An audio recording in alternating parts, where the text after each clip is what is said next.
Amen po sa inyo mga kuya. Kuya, sa transport po, wala po tayong problema. Makipag-coordinate lang po kayo sa kay Kuya Eli po sa akin, sa transport ministry, kung saan po kayo pwedeng sunduin.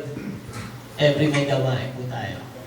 Bibigay po namin yung number namin sa inyo, bigay nyo rin po yung number nyo sa amin para masundo po namin kayo every Friday pag gawain po.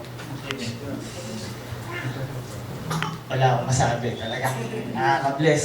Ang sarap magpuri at maglingkod talaga sa Panginoon natin. Napakasarap po. So, dadako na po tayo sa announcement. Wala testimony.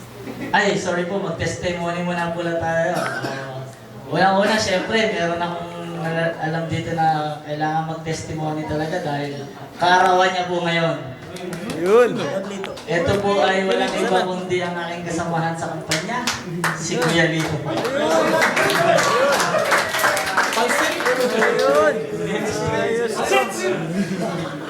Thanks kita. Salamat po. So sa mga hindi pa nakakilala sa akin, bali sa kasama ko si Erwin po sa Bali Master. Gaya ng nasabi ni Kuya Popot, hindi related ang trabaho ko nung dumating ako, pero sa pagkilos sa Panginoon, siya yung nagbabago, siya yung kumukontrol sa atin eh. Siya may control ng lahat eh. Walang imposible si Panginoon. Bali, ako po'y konting na lang ng aking buhay. No? Kwento ng aking buhay. Bali, noong 2003, ako po'y nagtrabaho sa fast food po. Sa fast food po sa Kuwait. Sa Hardee's po. Ngayon na iba eh. Papakan na hawak ko ngayon. Fast food ako 2003, tapos umuwi ako ng 2005. Mahilig na po ako talaga sa bodybuilding. Pag nakikita ko yung mga magazines, naiganyo ako sa fitness. Maganda katawan ko. Sabi ko, inano ko rin na sana ganyan din ako. Balang araw maging ganyan din ako.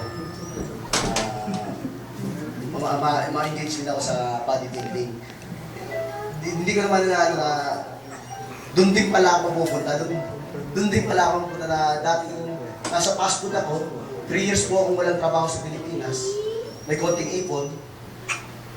Dahil nga sa edad ko, nung panahon na yun, medyo may edad na sa fast food, hanggang 29 lang below. Kaya medyo nahirapan ako. Nag-apply rin ako sa mga restaurant, nahirapan ako.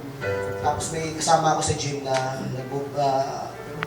isang instructor din na sabi, hindi mo subukang mag-apply sa gym. Sabi ko, hindi ko subukan.